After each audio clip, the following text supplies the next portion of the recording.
Hi friends, இன்றைக்கி mutton biryani மாதிரியே நம்ம காளான் பிரியாணி அதே டேஸ்ட்டில் பண்ண போகிறோங்க. வாங்க எப்படி செய்யலான்னு பார்க்கலாம். அதுக்கு பார்த்தீங்கன்னா காளான் எடுத்து ஃபஸ்ட் நல்லா கழுவி க்ளீன் பண்ணிக்க போகிறேன். அதுக்கு இடையிலே பார்த்தீங்கன்னா ரைஸும் ஊற வச்சுக்க போகிறேங்க. இன்றைக்கி வந்து நான் சீரக சம்பா ரைஸில் தான் பண்ணுறேன்.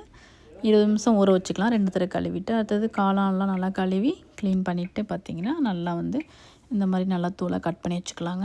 அடுத்ததாக பார்த்திங்கன்னா அடுப்பில் ஒரு பேன் வச்சுட்டு கொஞ்சமாக எண்ணெய், கொஞ்சமாக நெய், அப்புறம் தாளிக்கிற பொருள் எல்லாமே போட்டுட்டு பார்த்திங்கன்னா ஒரு பெரிய வெங்காயம், பச்சை மிளகா இது எல்லாமே போட்டு நல்லா வந்து பொன்னிறம் ஆகிற வரைக்கும் சூப்பராக வதக்கி விட்டுக்கலாம்.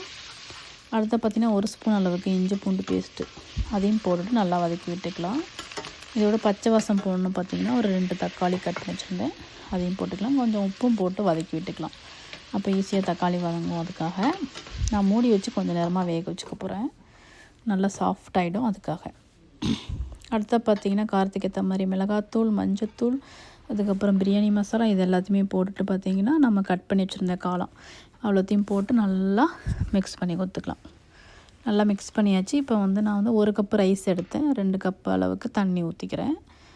நல்லா கொஞ்சம் நேரமாக நல்லா கொதிச்சோன்னு பார்த்திங்கன்னா புதினா, கொத்தமல்லி எல்லாமே இந்த நேரத்தில் போட்டிங்கன்னா வாசம் செம்ம சூப்பராக இருக்கும். வதக்கும் போது போட்டிங்கன்னா வாசம்லாம் போயிடும். லாஸ்ட்டில் ரைஸ் போடும்போது போட்டிங்கன்னா சூப்பர் வாசமாக இருக்குங்க. இப்போ அதெல்லாம் போட்டுட்டு ரைஸையும் போட்டு நல்லா மிக்ஸ் பண்ணி கொடுத்துட்டு தண்ணியெல்லாம் சரியானோடனே நம்ம வந்து மூடி வச்சு ஒரு 20 நிமிஷம் அளவுக்கு நல்லா தம் வச்சுக்கலாங்க. அதுக்கப்புறமா பார்த்திங்கன்னா ஓப்பன் பண்ணி பார்த்திங்கன்னா சூப்பரான காளான் பிரியாணி செம்மையாக ரெடி ஆகிடுச்சு. செம்ம டேஸ்ட்டாக இருக்குங்க. கண்டிப்பாக நீங்கள் ட்ரை பண்ணி பாருங்கள். அடுத்ததாக பார்த்திங்கன்னா அவருக்கு லஞ்செலாம் பேக் பண்ணியாச்சு. நான் இன்றைக்கி கத்திரிக்காய் தொக்கு செஞ்சுட்டு பிரியாணி வச்சேன். செம்ம டேஸ்ட்டாக இருக்கும். கண்டிப்பாக நீங்களும் ட்ரை பண்ணி பாருங்கள்.